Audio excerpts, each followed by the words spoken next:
Hey guys, I'm Haley Graves, and today I'm going to be giving you 10 things you may have not known about taking care of your voice when sick. So even though these tips can apply to any overuse or stress on your vocal cords, in light of recent events, I thought it pretty applicable to just go over 10 different things that you can do to make sure that you're taking care of your singing voice when you're sick. So let's get to it. So number 1 on this list is drink lots of water and stay hydrated. So good. Avoid things like caffeine and alcohol because they both dry you out, and alcohol actually irritates the mucous membranes on your throat, and your throat's already stressed out. Number 2, use a humidifier in your home. Now, I don't own a humidifier. I have never owned a humidifier. I live in Florida. This entire state is a humidifier. So if you're like me and you don't have one, I actually have this, which I bought on Amazon, and it's a facial steamer. Let me just take it out of the box. So besides steaming my face like a dumpling, another thing that I use this for is to steam my vocals when I'm sick, and I use it kind of like a humidifier. It'll have the same effect. So you can get this off of Amazon. I'll put a link in the description if you'd like one. Number 3, lots of throat coat tea with honey. So this is just gonna help soothe your voice, especially because it's probably all scratched up and hurting. So it's a good idea just to make sure that you're getting enough of tea and honey and other things that can kind of soothe your throat. You can even get a throat coat with echinacea. The brand that I like to use is this one. And for some extra points, you can use Manuka honey. It's supposed to have other health benefits, but the thing that I like about it the most is that it's really thick, and certainly a lot thicker than the honey that you buy just to put in oatmeal. This one is really important for obvious reasons, but it's best to give your voice as much time as possible to recover without putting further stress and use on it. Now, this does not mean whispering. I think this is a common misconception, but whispering is actually an extreme in your vocal range, just the same as screaming is. It's better just not to use your voice at all. So if you wouldn't scream when you're trying to recover your voice, don't whisper. Okay, so number 5, avoid eating spicy foods.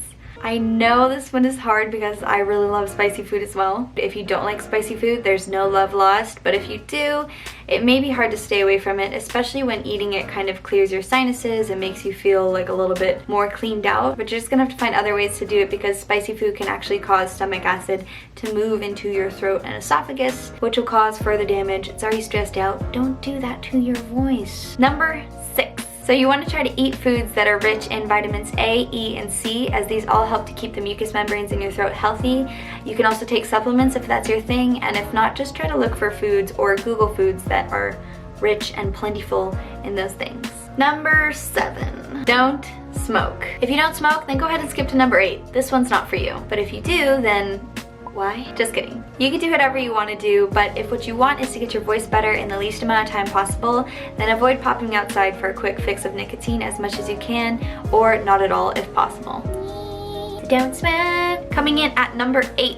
What if I did like 9 by accident, or 10? Do you guys even pay attention to how many fingers I put up? Anyways, gargle with salt water. I know this seems weird and you're probably thinking, Haley, didn't we just talk about not drying out our throat? And you would be right, but get this. The saltwater solution can actually help clear out some of the extra mucus and phlegm from being sick, which can help you to recover faster as well as get all that out of your voice. So number 9 on this list is don't sing. This goes along with the whole don't talking thing, but I may as well mention it here because I love to sing. So it's just hard. It's just hard. I'm just an addict, and it's a really hard, cruel, cold world. It's best to just fully rest your voice rather than pushing it and causing more damage to your vocal cords that could be avoided just by not singing, Haley. Stop it. Stop it. Alright, number 10. Oh, I've been waiting the whole video to do that. It's just so satisfying. Anyway, number 10 is don't use cough drops. Avoid medicines like mentholated cough drops, cough suppressants, cough syrups, antihistamines, and decongestants, as these do the same thing of drying you out. Obviously use them if that's what your doctor recommends. I'm only putting it in the video because you can use this just for like overuse of your voice. Your doctor is your boss. So those are my 10 things to help your voice when you're sick. I'm really curious as to know if you guys actually knew any of those already. If you knew or were surprised by any of the tips, please let me know in the comments below. If you enjoyed this video and if you'd like to see more like it, please subscribe to my channel, and I'll see you guys next time. Thanks for watching. Bye! You filming the video on my camera? just want to say that my sister is the most talented human being I've ever known, and she's the best part of the family, and I love her so much. So if any of you try to hate on her, I will personally find you and kill you. Sarah. I love you. You're embarrassing me, Mom. Leave.